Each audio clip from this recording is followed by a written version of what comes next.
There are two significant developments tonight in the investigation into the law enforcement response at the Uvalde mass shooting. Good evening, everybody. I'm Heather Hayes. First, the Texas Department of Public Safety has fired a sergeant who was under investigation. And in a separate development, a new media report about a DPS captain who is under investigation claims the captain gave orders to delay the classroom breach. The report coming from evidence CNN obtained. Fox 4's Blake Hansen joining us now with more. Blake.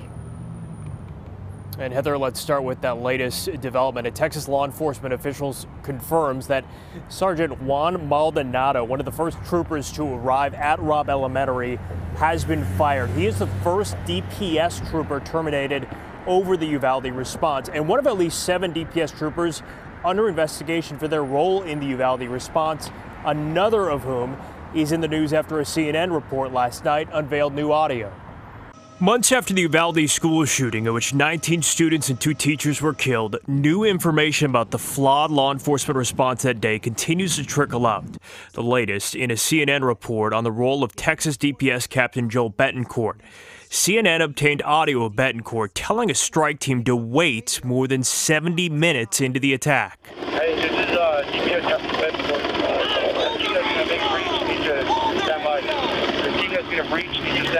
The team ultimately entered anyway. CNN says Betancourt thought a more highly skilled team was on the way. Investigations into the shooting have painted a picture of a chaotic, uncoordinated law enforcement response, an unclear understanding of who was in charge and what was going on inside the classroom.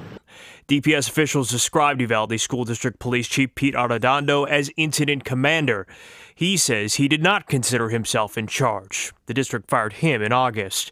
But we know at least 7 Texas DPS troopers are under investigation for their actions May 24th. CNN says one is Betancourt.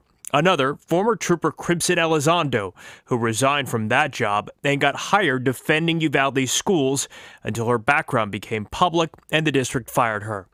DPS Director Steve McCraw told CNN last month he'll own it if his department messed up. I'll be the first to resign, okay? I'll be gladly resign. I'll tender my resignation to the governor, okay, if I think there's any culpability on the Department of Public Safety. In a tweet Friday, Brett Cross, a guardian of Uvalde victim Uzziah Garcia, wrote in part, "McCraw, it's time to resign unless you aren't a man of your word."